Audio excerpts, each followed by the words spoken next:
Bonjour à tous. Après avoir passé quelques heures sur cet excellent RC600, je reviens avec une nouvelle vidéo pour vous transmettre un petit peu mon expérience. Alors je vous rappelle que l'utilisation d'un looper est propre à chaque utilisateur, donc je vais vous parler des points qui me paraissent importants, ceux sur lesquels j'ai galéré ou que l'on m'a posé des questions dessus. Alors j'ouvre une toute petite parenthèse sur la sortie boîte à rythme qui selon moi et d'autres utilisateurs est réglée beaucoup trop forte. Donc pour régler ça, bouton menu, mixeur. Et là, on va retrouver toutes les entrées instruments micro en première page. En deuxième page, les sorties. Et en troisième page, on a à gauche Rhythm Out. C'est le niveau de sortie de la boîte à rythme. Bon, voilà, moi je l'ai réglé à 25 alors que les autres instruments sont réglés sur 100. Voilà, on peut le baisser à 0 et complètement. Voilà, je referme tout de suite cette parenthèse parce qu'en fait, tout est clairement détaillé dans le mode d'emploi.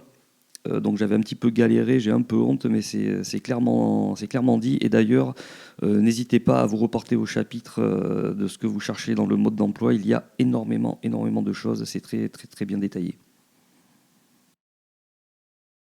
Paramètre important pour ceux qui, comme moi, ont besoin de sortir un instrument, par exemple la guitare sur un ampli guitare et le reste sur une sono, une carte son ou une table de mixage, le routing. Pour y accéder, bouton menu, output, routing et input rhythm. On accède là au routing qui est à la fois très simple et très bien fait puisqu'on va retrouver 3 pages avec les 3 sorties que vous avez derrière votre looper. Donc la sortie main en première page, sortie sub 1, sortie sub 2. Donc sur chaque sortie, vous pouvez décider, donc vous avez vos deux micros, vos deux instruments et votre boîte à rythme, donc qui sont activés ou non, bouton on ou off, et donc qui sort par la sortie dédiée ou pas. Avec un looper multipiste comme le RC600, le mode single multi est primordial à comprendre et à maîtriser. D'ailleurs, je suis tombé dans un piège que je vais vous expliquer. Alors, pour entrer dans le mode single multi, bouton loop, à gauche, premier potard, track, en dedans. En troisième page, on va retrouver le mode single multi. Alors, je suis tombé dans ce piège qu'en actionnant le mode single, je ne comprenais pas pourquoi les pistes restaient en parallèle. Tout simplement parce que j'étais habitué à des 2 pistes qui sont forcément en mode single ou multi. Là, on est sur un 6 pistes. Et j'ai mis du temps à comprendre comment paramétrer ça. Il faut ressortir.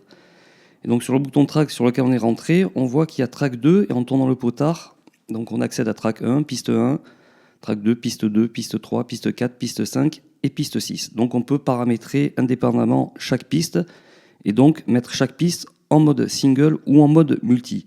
Ce qui est absolument génial puisque vous pourrez consacrer, par exemple comme je l'ai fait dans la vidéo de la reprise de Santana, les 3 premières pistes en mode single pour 3 lignes de basse différentes et les 3 autres pistes en mode parallèle pour agrémenter ces pistes-là.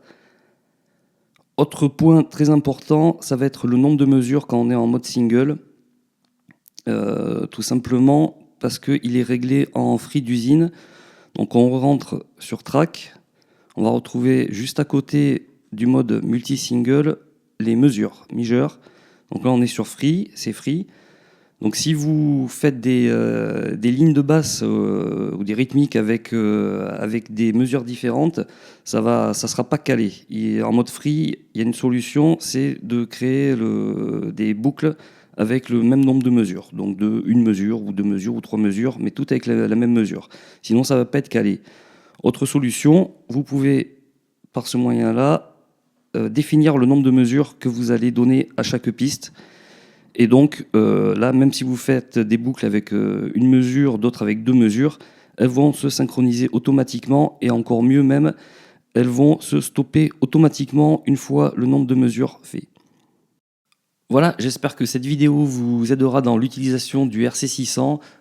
N'hésitez pas à poser des questions, j'y répondrai autant que je peux. Je ferai une prochaine vidéo sur la boîte à rythme aussi parce qu'il y a pas mal de choses à dire et je vous dis à bientôt.